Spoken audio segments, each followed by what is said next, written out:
One of my least favorite parts of middle school was in gym class whenever we were playing basketball, one half of the class against the other.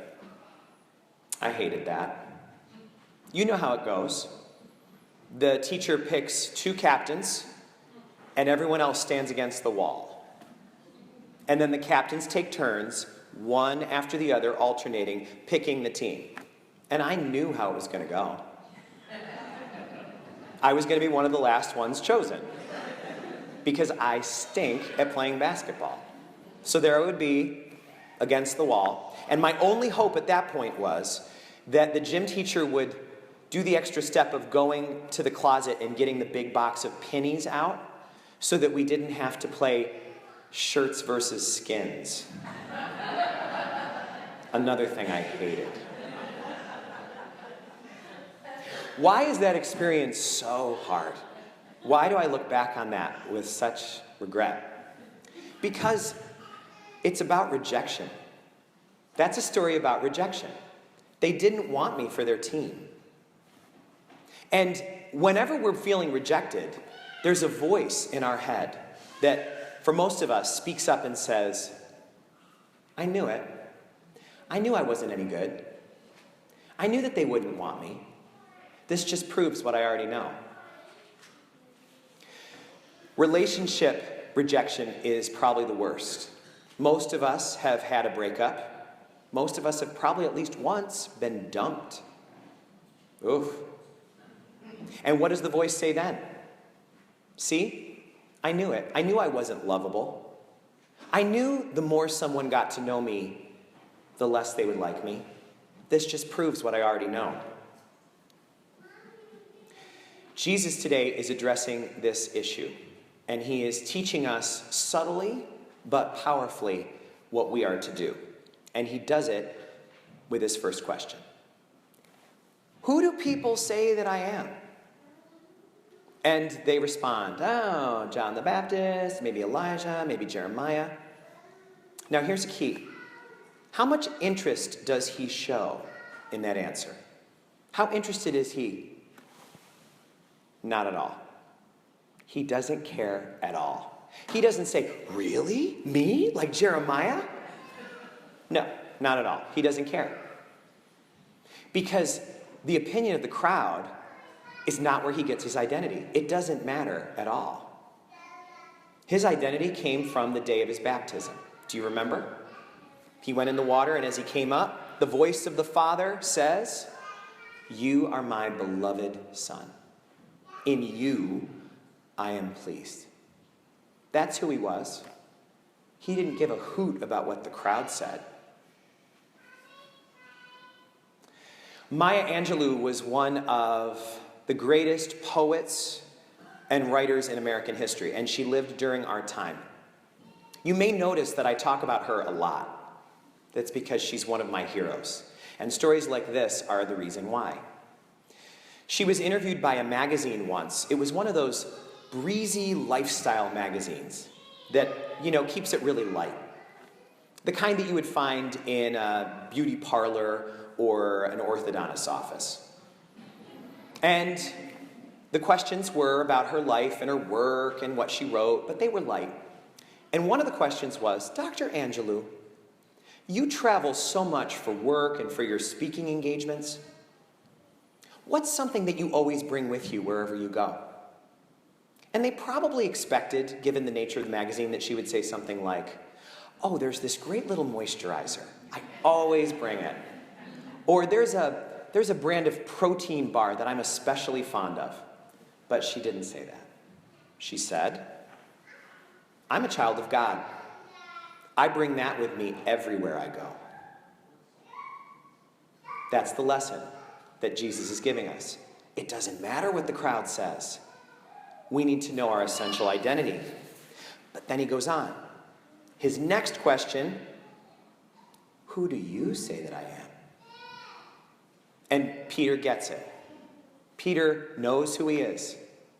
And Jesus says, excellent. Yes, you get it. Now, don't tell anybody. Because it doesn't matter what the crowd thinks. They wouldn't understand anyway. That's just for us and those who want to know. He's telling us that we have to be a little more selective with whom we ask the question, who do you say that I am? That should be a very select circle of people that get to answer that question.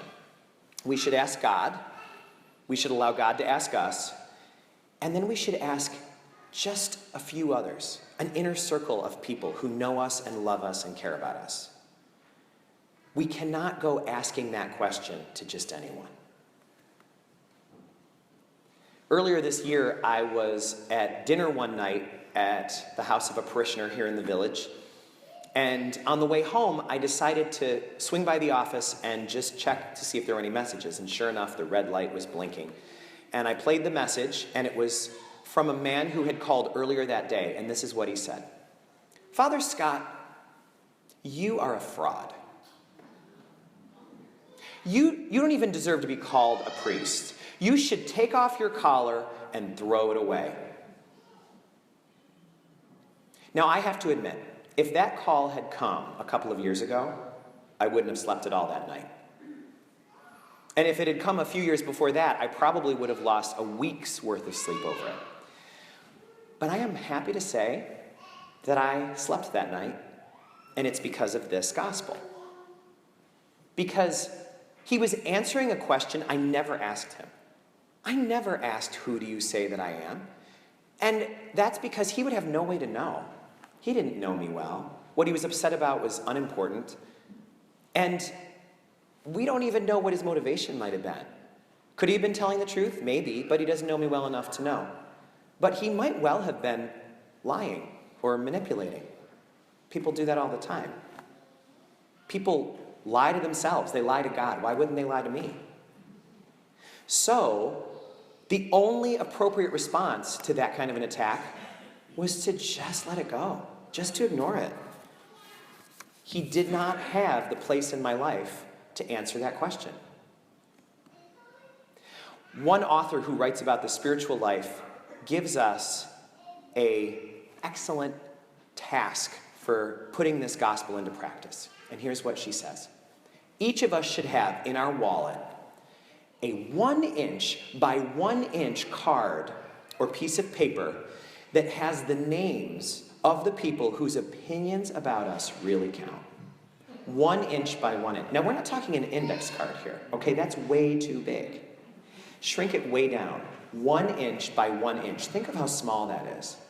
And on that list should be the names of the people whose opinions about us we need to listen to. The first name, God. And then a few others. The names of people who love us the best, who care about us deeply, who are invested in our future. So when those people have to say something a little bit harsh to us, a little bit direct, we don't assume that it's rejection because they love us too much to reject us. They're not saying something negative to us because they don't think we're any good. It's the exact opposite. They're saying it because they know we're good and they know that we can do better. We have to live up to our dignity. So that list is one that we all need to work on cultivating. That's a good bit of homework for us this week, don't you think? To work on that 1 inch by 1 inch list that's going to go in our wallet. For most of us, the real work is not going to be thinking of who to put on it. God, and then let me think of who else. For most of us, the work will be figuring who needs to come off. Who has been on our list for too long and they need to come off? Who have we been listening to that we shouldn't be asking the question, who do you say that I am, to? And when we do that, we're going to find that even some of our earlier memories of rejection are going to be easier to bear. Because all of those kids in my middle school gym class, all those people who didn't pick me to be on their basketball team, they're not on my list.